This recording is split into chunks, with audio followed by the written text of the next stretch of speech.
Morning বন্ধুরা, কেমন আছেন আপনারা সবাই? আশা করি সবাই ভালো আছেন, সুস্থ আছেন। আমিও ভালোই আছি। আজকে শনিবার, সকাল এখন 11টা বাজতে যায়। সমস্ত বাসি কাজকর্ম হয়ে গেছে, তবে একটা বাড়তি কাজ আজকে করতে হবে। সেটা হচ্ছে গতকালকে যে জামা কাপড়গুলো কেচেছিলাম, বাইরে ছিল, এত বৃষ্টি হয়েছে, সব নোংরা হয়ে না সেই বালি বালি মতো দেয়াল দিয়ে যে বালিগুলো ঝরে সব ভর্তি হয়ে গেছে ড্রামেতে। আবার ভিজিয়ে রেখেছি, ওগুলোকে আবার কমফোর্ট দিয়ে আবার ধুয়ে আমাকে আবার মিলতে হবে। আর আজকের যা বাসি জামা কাপড় ছিল সব ধুয়ে ধায়ে মিলে দিয়েছি। রান্নাও বসিয়ে দিয়েছি। আজকে রান্না হবে ডাল, আলু পোস্ত, চিচিঙ্গা ভাজা করব, আর ডিম ভাজা করে দিয়ে দেবো তন্ময় যদি আসে। সকালবেলা উঠলাম জানেন রান্না করব বলে, তিথান পড়তে চলে গেল। ও মা, কখন যে ঘুমিয়ে পড়েছি, উঠে দেখছি 1:45 বাজে। সর্বনাশ।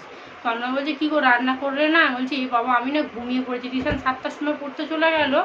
আমি ভাবলাম একটু পরে উঠবো, ওই যে একটু পরে উঠবো বলে শুয়েছি, ব্যাস তখন ঘুমিয়ে পড়েছি। যাই হোক, তন্ময়কে বলেছি দুপুরবেলা খেতে আসো, তবে ও কাজের মধ্যে থাকলে তো আসবে না, সন্ধ্যেবেলা এসেই খাবে। চলুন, সকালবেলা ফুল আনা হয়ে গেছে, পুজো দেবো, স্নান করবো। এখনও ব্রেকফাস্ট কিছু খাইনি, টিফিন খেয়ে নিয়েছে। ও গতকালকে রাত্রিরে চাউমিন করেছিলাম, অনেকটাই হয়েছিল, ও চাউমিন খেয়েছে। আলু পোস্তর আলুটা সিদ্ধ করে নিয়েছি, ভাতটা ফুটিয়ে বন্ধ করে দিয়েছি। আলু পোস্তটা করে নিয়ে তারপরে চিচিঙ্গাটা ভাজবো, কারণ চিচিঙ্গায় না একটু মিষ্টি দিই, চিনি দিয়ে নুন হলুদ দিয়ে মাখিয়ে রেখেছি। একটু মিষ্টি না দিলে না চিচিঙ্গা খেতে ভালো লাগে না। গোল গোল করে ভাজবো। কালকে তন্ময়কে দিয়েছিলাম, তন্ময় বলছে ভালোই খেতে হয়েছে। আমি অনেক সময় না ওই ঝিরিঝিরি করে পেঁয়াজ দিয়ে ভাজি। গতকালকে গোল গোল করে মোটা মোটা করে চিচিঙ্গা ভেজেছিলাম, ওই রকম আমার মাকে দেখি ভাজে, খেতে খুব ভালো লাগে। জানেন আমিও কয়েক টুকরো নিয়েছিলাম, ভালোই লাগছিল খেতে। যাই হোক চলুন। আর আমার শরীরটা এখন একটু ভালো আছে, মানে খেতে টেতে পারছি, আর বমি টমিও হচ্ছে না, আর পেটে ব্যথাও হচ্ছে না, মোটামুটি ভালোই আছি। হসপিটালে ওষুধ বলতে একটা রাত্রিরে খাওয়ার ওষুধ দিয়েছে, একটা গ্যাসের ওষুধ দিয়েছে, আর একটা ভিটামিন, ব্যাস। আর বৌদি বলছে হসপিটালে খুব একটা বেশি ওষুধ দেয় না। যাই হোক চলুন, রান্নাবান্নাটা সেরে নিই, তারপর স্নান করবো, পুজো দেবো। টিউশন তো এখন স্কুলে যাচ্ছে না, রুটিন দিয়ে দিয়েছে 1 তারিখ থেকে পরীক্ষা, একদম 10 তারিখ অবধি, 11:30 থেকে 1:10 অবধি পরীক্ষা। ঘুম থেকে উঠে গ্যাসের ওষুধ খেয়েছি, তারপরে চা খেয়েছি, অল্প করে আজকে চাটা খেয়েছি, কারণ দুধ খুব বেশি ছিল না। তন্ময়কে একটু বেশি করে চা দিয়েছি। এই যে এখন টিভি দেখছে, ও দেখছে না আমিও দেখছি।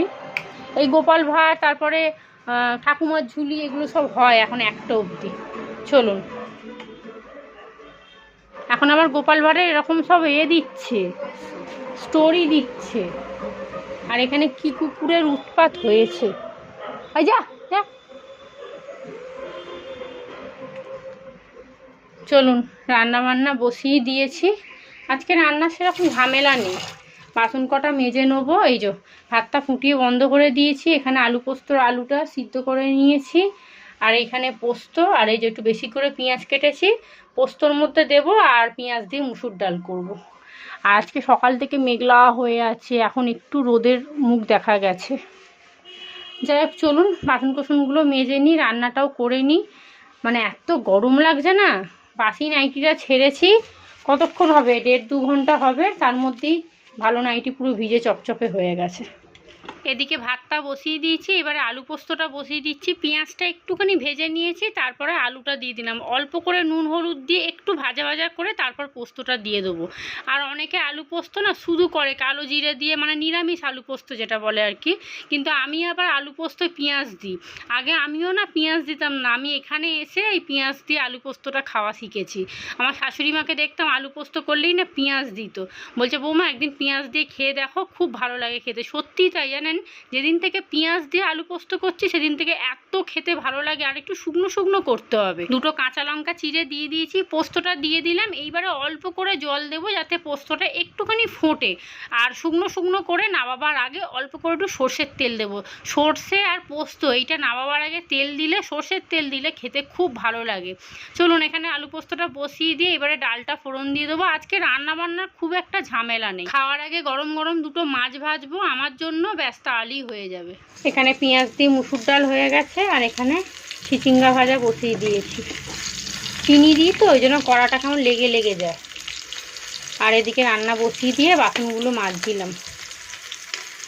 চলুন, রাত্রিবেলা পাখাটা জোর দিয়ে শুচ্ছি তো, গা হাত পা জানেন তো মানে ম্যাজ ম্যাজ করছে। বেশি পাখার হাওয়ায় শুলেও না গা হাতে পায়ে যন্ত্রণা করে। আর পাখাটা আস্তে করে দিলেও আবার গরম লাগছে, কি মানে বিপদে পড়েছি বলুন তো। চলুন আর একবার হবে, এই যে আর একবার না দুবার করতে হবে। দুখানা বড় বড় চিচিঙ্গা এনেছিলাম, ভেজে নিয়েছি।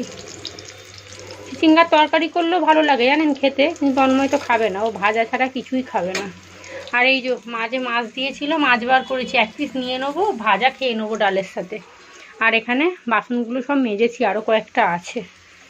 আজকে 2-3খানা কড়া পড়বে, এই একটা কড়া, নিচে আরও 2টো আছে। একটা আলু পোস্ত করেছিলাম আর একটা চাউমিনের কড়া গতকাল রাত্রিরে। চলো মোটামুটি ভাজা হয়ে গেছে, আর ভাজবো না। জামা কাপড়গুলো ধুয়ে মিলে দিই। রান্নাবান্না সব হয়ে গেছে। এখানে আলু পোস্ত আর চিচিঙ্গা ভাজা, ডাল, এখানে ভাত, আর এখানে 2 টুকরো মাছ, 2 পিস মাছ এখানে বার করে নুন হলুদ মাখিয়ে রেখে দিয়েছি। এটা খাওয়ার সময় গরম গরম ভাজবো। এখানে বাসন মাজলাম, 3খানা কড়া পড়েছে, 2খানা মেজেছি, এখনও একটা আছে, ওটা গরম বলে এখন মাজবো না। গ্যাসটা একটুখানি ঠান্ডা হোক, তারপরে রান্নাঘরটা পরিষ্কার করব। জামা কাপড়গুলো বাইরে মিলে দিয়ে আসলাম, এখন ভালোই রোদ উঠেছে। জলটা ঝরে গেলেও না তবুও ঘরে মিলে দেবো। ঘরে বাবা জামা কাপড় মিলতে মানা করেছে, কিন্তু কি করব, 3-4টে নাইটি ভিজা, কি করি বলুন তো। যাই হোক চলুন, 12টা বাজতে যায়, রান্নাবান্না মোটামুটি হয়ে গেছে। তন্ময় আসলে একটা গরম গরম ডিম ভেজে দেবো। এখন বাজে 1:30, স্নান করে চলে এসেছি, পুজো দেওয়া হয়ে গেছে। ধূপ শেষ হয়ে গেছিলো, তিশানকে বললাম আবার ধূপ এনে দে। ফুল অনেকটা দিয়েছে, রেখে দিয়েছি কালকের জন্য একটুখানি। তিশানও স্নান করে নিয়েছে, আমারও স্নান হয়ে গেছে, জামা কাপড় সব মিলে দিয়েছি, রান্নাঘর পুরো পরিষ্কার করে নিয়েছি। এই যে আজকে আর স্কচব্রাইট দিয়ে মুছিনি, এমনি জল ন্যাকড়া দিয়ে ওই টাওয়ালটা দিয়ে ভালো করে মুছে বাসন কোসন যা ছিল সব মেজেছি। আর বাইরে পুরো কালো হয়ে এসছে, মনে হচ্ছে জোর বৃষ্টিটা আসবে। আজকে বৃষ্টি আসার আগেই জামা কাপড়গুলো সব তুলে নেবো, কারণ মোটামুটি জল শুকিয়ে গেছে। বৃষ্টি আসলে না ওই দেয়াল বেয়ে বেয়ে সব নোংরাগুলো পড়ে, আবার ধুতে হয় আমাকে। এখানে খাবার দাবার সব গুছিয়ে গাছিয়ে রেখেছি, তবে আমার জন্য মাছ ভাজতে হবে। কি রান্না হয়েছে আপনাদের একবার দেখিয়ে দিই। কি রান্না হয়েছে আপনাদের দেখিয়েছি, চলুন। এই যে এখানে মাছ ভাজবো, নুন হলুদ মাখিয়ে রেখে দিয়েছি। তিশানকে আগে খেতে দিয়ে দিই। দুপুরের লাঞ্চ মেনু এই হলো, হাঁড়িতে ভাত, দাঁড়ান কলিটার জল পড়বে দেখুন খালি, তেলটা একটু বেশি হয়ে গেছিলো। এই হলো পেঁয়াজ দিয়ে মুসুর ডাল, এই হলো চিচিঙ্গা ভাজা গোল গোল করে, আর এই হলো আলু পোস্ত শুকনো শুকনো করে করেছি, একটু কাঁচা সর্ষের তেল দিয়েছি নামাবার আগে। চলুন এবারে আমার মাছ ভাজবো, তার আগে তিশানকে খেতে দিয়ে দিই। আপনাদেরকে বললাম না বৃষ্টি হবে, দেখুন শুরু হয়ে গেছে, টিপ টিপ করে পড়ছে, এখন আবার কমে গেছে। গুড ইভিনিং, সন্ধ্যা এখন 6টা 10 বাজে। একটু শুয়েছিলাম তিশান আর আমি, ঘন্টাখানেক ঘুমিয়েছি আজকে। তিশান সন্ধে দেবে, ও বাথরুমে গেছে, জামা কাপড়গুলো তুলবো, এখনও বাইরে কত আলো দেখুন। চলুন এখন আমার জন্য চা করব। মা তো বলছিল আসবে, কি করবে জানি না। আমি আগে 1 কাপ চা করে খাই। বিকেলবেলা বাসন কোসন সব জায়গা মতো তুলে, কয়েকটা বাসন ছিল মেজেছি। মা যখন আসবে আমি আগে চা করে খাই। চলুন। আর সন্ধেবেলা আজকে পরোটা করব, দেখি। কটা দিন ধরে আমাদের বাড়িতে যা শরীর খারাপ হলো, তন্ময় তো এখনও কাশছে, কেসেই যাচ্ছে। দেখি ওকে একটা সিরাপ এনে দেবো, ও আবার ওষুধ খেতে চায় না। বললাম না আনলে কি হবে, সে হাতে ধরে দিলে তবে খাবে, নাহলে খাবে না। রাত্রিরে ঘুমাতে দিচ্ছে না, এত কাশছে জানেন। তো চলুন, এখানে চা হয়ে গেছে, অল্প করে একটু মুড়ি নিয়ে নেবো। সন্ধেবেলা একটু চা মুড়ি খেলে না পেটটা তবু ভর্তি থাকে, নাহলে সেই কখন সেই 2টোর সময় ভাত খেয়েছি, আবার রাত্রি 10:30টার সময় খাবো, এইরকম করেই না গ্যাস হয়ে যায় জানেন তো। আর ডাক্তারবাবু বলেছে যে অল্প করে একটু মুড়ি টুড়ি কিছু খেয়ে নেবেন, খালি পেট রাখবেন না, তাহলেই গ্যাস হয়ে যাবে। আর তিশান বারবার ধরে জানেন ওই লাটাইটাকে বার করছে, কত সুতো নষ্ট করেছে। আর আমি দেখছি বৃষ্টি পড়ছে কিনা, দেখছি না, বৃষ্টি পড়ে নেই, কিন্তু বেশ অন্ধকার হয়ে এসছে। এখন বাজে প্রায় 8টা, বসে পড়েছে এখানে পরোটা বেলতে। তন্ময় একটু আগে এসে ভাত খেয়েছে, এখন টিভি দেখছে। আমি এখানে বসে পড়েছি পরোটাগুলো বেলতে, আর তাড়াতাড়ি করে রান্না বান্না সেরে নেবো। 9টার মধ্যে রান্না হয়ে গেলে না তবু ভালো লাগে, কিন্তু 9:30 10 10টা বেজে গেলে না এনার্জিটাই পুরো চলে যায়, আর খেতে পারি না। সঙ্গে সঙ্গে রান্না বান্না করে ওই গরমের মধ্যে আবার হাবুড়ুবুড় করে খাওয়া, আমি ওই রকমভাবে খেতেই পারি না। যাই হোক চলুন 3টে করে পরোটা বেলে নেবো 2টো থালাতে, আর আমার জন্য রুটি করব। আমি পরোটা একদমই খাবো না। এখন কটা দিন দেখছি জানেন পরোটা না খেতে পাচ্ছি না। লুচি পরোটা ওই একটা খেলে দেখছি গা গুলিয়ে যাচ্ছে, আর লুচি তবুও ওই 3-4টে খাই, কিন্তু পরোটা দেখছি একদমই খেতে পাচ্ছি না, মানে কেমন গা গোলাচ্ছে। সেই জন্য ময়দা দিয়েই 2খানা লেচি, আমার জন্য 3খানা লেচি রেখে দিয়েছি। একদম লাস্টে রুটি করব। সাদা আলুর তরকারিটা আরও করছি কারণ হচ্ছে ঘি এসছে ঘরে, ঘি না দিলে না সাদা আলুর তরকারিটা একদম ভালো লাগে না। ধনে পাতা থাকলে তো আরও ভালো হতো, কিন্তু ধনে পাতা নেই। ওই কালো জিরে কাঁচা লঙ্কা দিয়ে করব, একদম হলুদ দেবো না, সাদা চচ্চড়ি যেটা হয় সেটাই করব।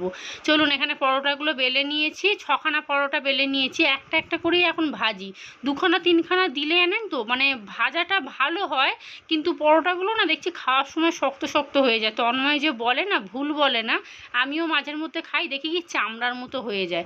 আর মা বলছে ময়দা মাখার সময় একটু তেলটা বেশি করে দিবি, তাহলে দেখবি ওরকম চামড়ার মতো খেতে লাগবে না, আর যখন বেলবি তখন ওইরকম গুটিও যাবে না। পরোটাগুলো ভেজে নিয়ে আলুটা প্রেসারে সিদ্ধ দেবো। অনেকগুলো বাসন পড়ে আছে, তন্ময় খেয়েছে এসে সেই সমস্ত বাসন, তারপর টুকটাক খাবার দাবার ছিল, বাটি বুটি পুরো এক বেসিন হয়ে আছে, ওগুলোকে মাজবো।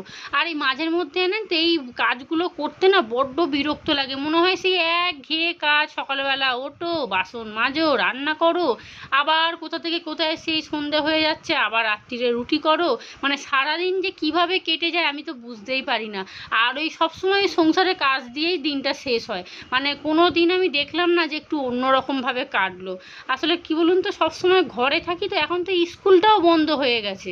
এখন মোটামুটি 4-5 দিন স্কুল বন্ধই থাকবে, কারণ রুটিন দিয়ে দিয়েছে তো, কেউ যাবে না। তিশানকে একা নিয়ে গিয়ে কী করবো বেকার বেকার, সেই জন্য এখন ঘরেই পড়াটা করছে। 1 তারিখ থেকে ওই যে পরীক্ষাটা আরম্ভ হবে, তখন আবার হয়তো 2-4 জনের সাথে একটু গল্প করব স্কুলে বসে। আর এই পরীক্ষার সময় খুব ভালো লাগে জানেন তো, ওরা তো মোটামুটি 1-1.5 ঘন্টা ওদের পরীক্ষায় লাগে, আর আমরা 7-8 জন গার্জেন একসাথে একটা দোকানের নিচে বসে জমিয়ে গল্প করি। জানেন কীভাবে যে সময়টা কেটে যায়, আর বেশ ভালোও লাগে। যেহেতু ঘরে আমার তো কথা বলার কোনো লোক নেই, মানে সারাদিনই একা বলতে গেলে। তিশান স্কুলে চলে গেলে ওই যতটুকু সঙ্গী হচ্ছে ফোন, আর বাবা একটু ফোন করলো বা মা একটু ফোন করলো, ওইটুকুই যা। আর তন্ময় তো খুব একটা ফোন করতে পারে না, কারণ সারাদিন গাড়ি চালায় তো। আর যতটুকু সময় ও পায় একটুখানি বসে হয়তো ভাত ফাত খেলো, একটু ফোন দেখলো, তার মাঝখানে হয়তো 1-2টো ফোন করে কি করছো বা এইসব আর কি। আর 14 বছর হয়ে গেছে সংসার জীবন তো, এখন আর ওই তুমি গো আমি গো এখন আর করবে না। এখন এই খালি সংসারের কথা, কি রান্না করেছো, ছেলে কখন স্কুলে গেছে, এইসব কথা যখন শেষ হয়ে যাবে ও ফোন রেখে দেবে, আমিও ফোন রেখে দেবো। আর কি বলুন তো, এখন যেহেতু সারাদিন কাজ করে তো, রাত্রিবেলাও এসে না সঙ্গে সঙ্গে ঘুমিয়ে পড়ে দেখেছি। যেই ডাকি ব্যাস আর কোনো সাড়া নেই। আর এখন রাত্রিরে খুব কাশিটা হচ্ছে, মাঝখানে বসে খুব কাশছিল। ওকে বললাম যে একটা লবঙ্গ মুখের মধ্যে নিয়ে রাখো, রাত্রিরে না, যখন এই গেম টেম খেলছিল আর কি। ও বাবা তাও নেবে না, জানেন তো কি করব বলুন তো। আর শরীরের প্রতি জানেন তো খুব অবহেলা করে, মানে শরীর টরীর খারাপ হলে ডাক্তার দেখাবে না, ওষুধ খাবে না, এরকম করলে কি করে হবে বলুন তো। এই সব মানুষদের জন্য না অন্যজনরা বেশি ভোগে দেখবেন, মানে এরা তো বিছানায় শুয়ে থাকবে শরীর খারাপ হলে, কিন্তু মানে যে দেখবে তার অবস্থা কাহিল হয়ে যাবে। আমার শাশুড়ি মাও এরকম, এই মাঝখানে এরকম করতে করতে ডাক্তার দেখালো না, একবারে বিছানায় পড়লো 3-4 দিন। সে তো আমার ভোগান্তির শেষ নেই। তারপর যে পায়খানা বমি সব একসাথে, ডাক্তার নিয়ে যাওয়া, তারপর ডাব কেনা, তারপর সংসারে কাজ বা ছেলের স্কুল, সব একসাথে পড়ে গেছিলো। অথচ আমি 1 সপ্তাহ আগে বললাম যে মা ডাক্তারটা দেখিয়ে নিন না, আপনার বমি হচ্ছে এখন। বললো না না আমার কিচ্ছু হবে না, ব্যাস হয়ে গেল। তারপরে আমার ভোগান্তির শেষ থাকলো না। যাই হোক চলুন, এখানে রান্নাবান্না হয়ে গেছে, গ্যাস ওভেনটা পরিষ্কার করে নিয়েছি, আমার জন্য 3টে রুটি করেছি, আর বাসনের পাহাড় দেখুন খালি। আজকের মতো রান্নাঘরের কাজ মোটামুটি হয়ে গেছে, এখানে জলটা দিয়ে গেছে দেখছি। আর জামা কাপড়গুলো ড্রামের মধ্যে পুরো ভর্তি হয়ে আছে একদম, কোথায় মিলবো জানি না। তিশান এখানে টিভি দেখছে। চলুন ব্লগটাও এখানেই শেষ করি। আপনারা সবাই ভালো থাকবেন, সুস্থ থাকবেন, সাবধানে থাকবেন। আজকের মতো সবাইকে টাটা।